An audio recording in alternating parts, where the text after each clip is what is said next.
వాటిని తీసుకుని నడిపి వాటిని ప్రాఫిట్స్ చేసి అమ్ముకున్నాడు. మా టీవీ 100 కోట్ల రూపాయలేమో లాసుల్లో ఉన్నప్పుడు తీసుకుని ఆ తర్వాతన 2,000 కోట్లకు 3,000 కోట్లకు అమ్ముకున్నాడు డెవలప్ చేసి. అట్లాంటి మంచి బిజినెస్ మ్యాన్. అతను వాన్పిక్ పెట్టాలనుకున్నాడు. ఆ ఏరియాలో భూములు పెద్ద ఎత్తున ఇచ్చారు. ఇండస్ట్రీ పెట్టే టైంకి కమ్యూనిస్టులు, తెలుగుదేశం వీళ్ళందరూ యాజిటేషన్ చేశాడు. అతను ఏం చేశాడు, అవన్నీ కొనుక్కున్నాడు, రిజిస్టర్ చేయించుకున్నాడు. తెలుగుగా ఏం చేశాడు, ప్రభుత్వ భూమి కొంతే, మిగతాదంతా ప్రైవేట్ భూమి. 1,00,000, 2 లక్షలు, 3 లక్షలకు కొనుక్కున్నాడు.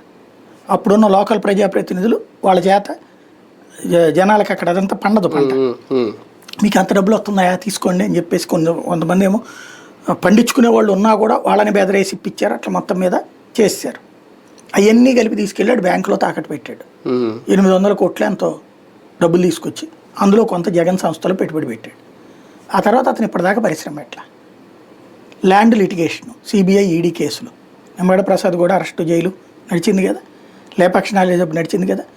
పారిశ్రామికవేత్తలకి భూములు ఇస్తున్నాం మనం, తర్వాతన వాళ్ళని జైళ్ళల్లో పెడుతున్నాం.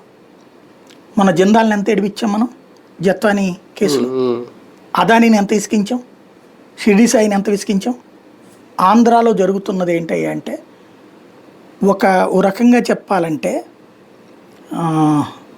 రాబోయే తరాలంతా, అంటే ఇది ఒక రాజ్యం అనుకుంటే ఈ రాజ్యం మా చేతుల్లో